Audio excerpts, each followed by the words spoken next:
لیکن جب تک کہ سیاسی راستے نہیں کھلیں گے معاملات آگے کی طرف نہیں بڑھیں گے. وہ راستے یہ کتنے کھولنے ہیں؟ 77 کی جو بات کی جا رہی ہے اس پر بھی میں تھوڑا سا بتا دوں کہ ہم نے خود یہ بات دیکھی تھی کہ پیپلز پارٹی اور قومی اتحاد میں بات چیت کا عمل کامیاب ہو گیا تھا، لیکن پھر معاملات ان کے کنٹرول میں نہیں رہے تھے.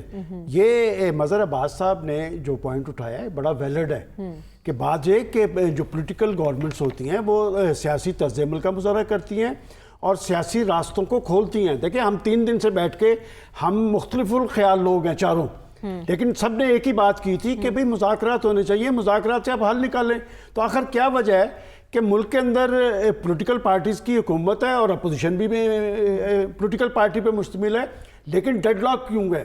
دیکھیں میں یہ بات کرنی نہیں چاہتا تھا کہ مجھے تو کبھی کبھی ایسا لگتا ہے کہ یہ سب کچھ کسی بڑے کھیل کا حصہ ہے. آخر کیا وجہ ہے کہ سیاسی لوگ آپس میں ڈائیلاگ کرنے کے لیے تیار ہی نہیں ہیں. اور یہ بات درست ہے کہ حکومتیں جو ہوتی ہیں نا، حکومتوں جو مظہر عباس صاحب نے ایک اور پوائنٹ اٹھایا ہے، یہ جو حکومتیں ہوتی ہیں ان کے پاس گوانے کے لیے بہت کچھ ہوتا ہے، اپوزیشن کے پاس گوانے کے لیے بہت کچھ نہیں ہوتا. اور آپ نے وہ جو علی امین گنڈا پور صاحب کی بات کی ہے، اس وقت ان کے ابھی غائب ہونے کا وقت نہیں ہوا چاہتا. اچھا یہ بات میں آپ سب کو مسلسل کہہ رہا ہوں کہ اس میں کوئی عیب والی بات نہیں ہے. وہ ایک صوبے کے چیف منسٹر ہیں اور چیف منسٹر کا اسلام آباد کے ساتھ رابطہ رہتا ہے، اسلام آباد کا چیف منسٹر کے ساتھ رابطہ رہتا ہے. پاکستان ایک ذمہ دار ملک ہے. یہ سارا کرائسس کیوں پیدا ہوا؟ دیکھیں بات یہ کہ جو سیاسی لوگ ہوتے ہیں ان کا ایک سیاسی طرز عمل ہوتا ہے اور کوئی مذاکرات سے نہیں بھاگتا. پاکستان کی سیاست میں ایک خاص مائنڈ سیٹ ہے، وہ اپنے آپ کو سب سے مبرہ سمجھتے ہیں، وہ حکومت میں ہوں وہ اپوزیشن میں ہوں. انہیں صرف الیکشن 2018 کا ٹھیک لگتا ہے، باقی کوئی الیکشن ٹھیک نہیں لگتا. وہ کسی سے بات چیت بھی کرنے کے لیے تیار نہیں. وہ اپوزیشن حکومت کو بھی ٹارگٹ کرتے ہیں، وہ ریاستی اداروں کو بھی ٹارگٹ کرتے ہیں.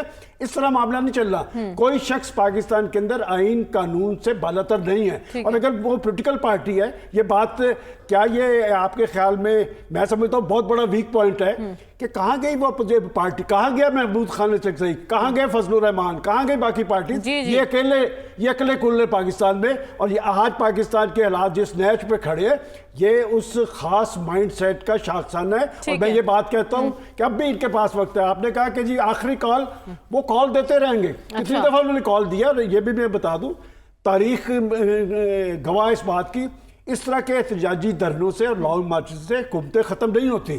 اور بات یہ کہ وہ اگر یہ سمجھتے ہیں، آپ ابھی 50,000 کی بات کر رہے تھے رسول بخش رئیس صاحب، آپ کو یاد ہے میں نے جس روز بشرا بی بی ڈکٹیٹ کروا رہی تھی کہ ہر ایم این اے 10,000 بندہ لے کے آئے گا، تو میں نے آپ کو کیا کہا تھا کہ اگر 10,000 بندہ ٹوٹل بھی آ گیا نا تو پھر بھی اسلام آباد کے اندر غیر معمولی صورتحال طاری ہوگی. اس لیے میں سمجھتا ہوں کہ اسلام آباد میں نہیں سمجھتا کہ یہ وہاں تک پہنچ پائیں گے. علی امین گنڈا پور کا ہی رول امپورٹنٹ ہوگا. سلمان صاحب معاملات کس طرف جا رہے ہیں؟ دیکھیں آپ نے کہا کہ آگے کیا ہونے جا رہا ہے. یہ احتجاجی کیفیت طاری رہے گی جب تک کہ اس کا کوئی حل نہیں ہوگا. جہاں تک عمران خان صاحب کی بات ہے، میں یہ ماننے کے لیے تیار ہی نہیں کہ وہ مذاکرات کریں، اس لیے کہ ان کی سارا سیاسی 25 سالہ کیریئر ان کا دیکھ لیں کہ وہ کبھی بھی مذاکرات کے خواہاں نہیں رہے. وہ پرائم منسٹر بھی رہے ہیں تو سیاسی مخالفت، لیکن وہی کہہ رہے ہیں کہ ہم مذاکرات کا دروازہ کھلا رکھیں گے. منطقی الزام دیکھیں، منطقی الزام، مزید انتشار، مزید خلفشار، مزید محاذرائی، اور اس میں فائدہ کس کا ہوگا؟ قطع نظر اس بات کے اس میں نقصان ملک کا ہے. اور ماضی دنیا کے جمہوری معاشروں کے اندر اس طرح کی کیفیت میں راستہ نکالا جاتا ہے. میں تو یہ سمجھتا ہوں کہ جی کہ وہاں پر اب وہ دیکھیں سیاستدان پارلیمنٹ کے اندر سر جوڑتے ہیں. اس وقت بھی آپ کے پاس پارلیمنٹ کا پلیٹ فارم موجود ہے اور تحریک انصاف پارلیمنٹ کا حصہ ہے. اور میں آپ کو ایک بات پورے یقین سے کہہ سکتا ہوں، آپ نے ڈاکٹر عارف علوی صاحب کا بھی ذکر کیا ہے. ڈاکٹر عارف علوی صاحب بطور پریزیڈنٹ بھی مسائل کے حل کے لیے کوشاں ہے. اس کے بعد یہ جو کیفیت طاری رہی، اس میں بھی وہ لاہور آتے ہیں. لیکن آپ نے ہمیشہ کہا پارٹی میں سنجیدہ عناصر موجود ہوتے ہیں.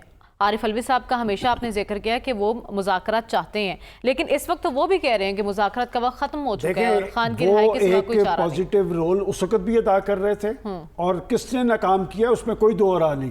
پھر وہ لاہور کے اندر آئے, انہوں نے کہا کہ ہم اپنا دروازہ کھٹکائیں گے, اور پھر بات یہ کہ ان کی پارٹی کے اندر آپ یہ بات کہہ رہے ہیں, میں آپ کو 10 آدمی بتا دیتا ہوں جو ہمیں کہتے ہیں کہ جی بات یہ کہ جی وہ خان صاحب نہیں مانتے. بھائی خان صاحب تو کچھ بھی نہیں مانتے, اور بات یہ کہ یہی تو پاکستان کی سیاست کا المیہ ہے کہ پاکستان کی پولیٹیکل پارٹیز میں مشاورت ہے ہی نہیں ہے. یہاں پر شخصیات زیادہ تر ہوتی ہیں اور شخصیات کے تابع ہوتے ہیں سارے.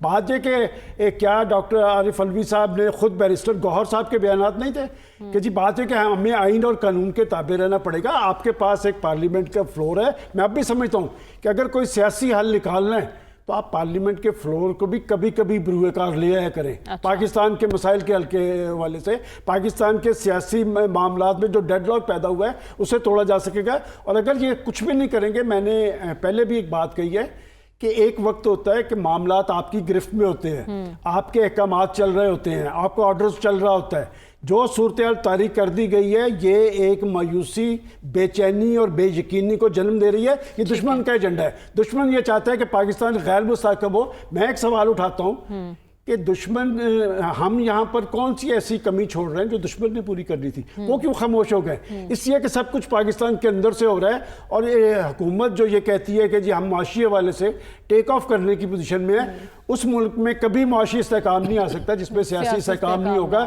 جب تک سیاسی استحکام نہیں ہوگا پاکستان آگے کی طرف نہیں بڑھ سکے گا. اس وقت بھی معاملات حکومت کے کنٹرول میں ہے.